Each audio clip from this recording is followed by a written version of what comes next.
Денеска на ова националната конвенција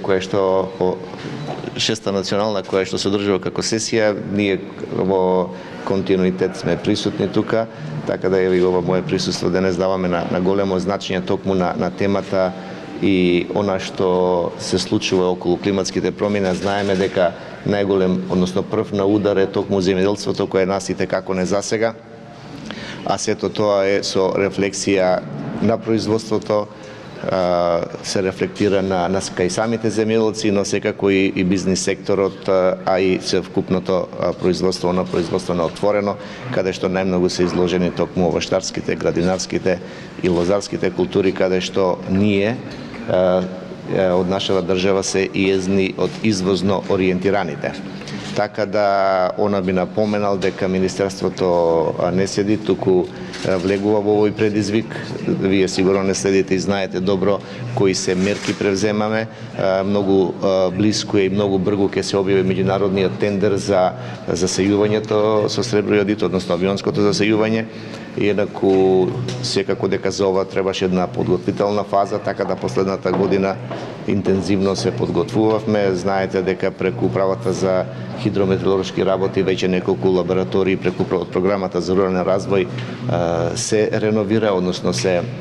доопремија. Тука мерките кои стандардно ги имаме, а тоа се околу преку ИПАРД програмата, исто така дава еден фокус на токму овие климатски промени, каде што со заштитните мрежи може да се делува и интервенира. Исто така и она од полисите, каде што 60% се субвенционираат. Влегуваме во едни инвестиции кои што навидум можеби да кажеме дека немаат значење од климатските промени, но токму со заштитните брани, кои што многу влијаат и кои што може да нанесат штета со преку породните дождови, односно со контролирано приливи на реките, да кажеме.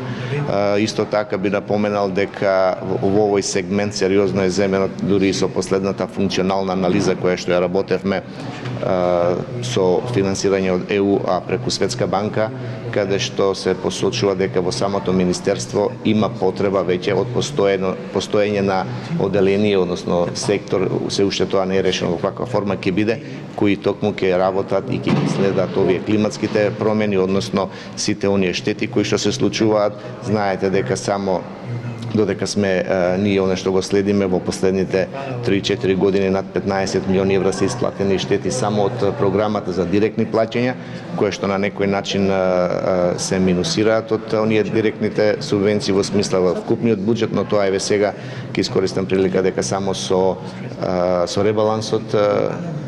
кој што од 1 октомври ќе биде функционален, некаде над 10 милиони евра се дополнува, така да одиме на таа насока да што е можно, велам што е можно и превентивно делуваме за заштита од временските, од климатските непогоди, но сепак тука тоа е дадено на природата, нели она што велиме ние фабрика на отворено, и овие низа сет мерки кои што ги напоменав, значи вклучувајќи ги реков микроакумулациите, големите брани кои што така кога велиме само заштита, но исто еве се соочивме само последниве месец-два со недостатоци од врнежи, значи исто така голем проблем кај нас е и сушата.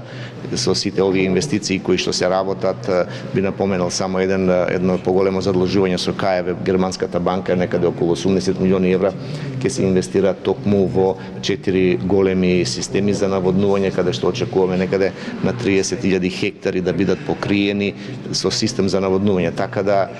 ова, ако може да кажеме така, времето е доста сурово, што од една страна имаме град, мраз, од друга страна сушни периоди, така да ние сме изложени и знаеме дека Северна Македонија на една таква локација каде што имаме и многу микроклими,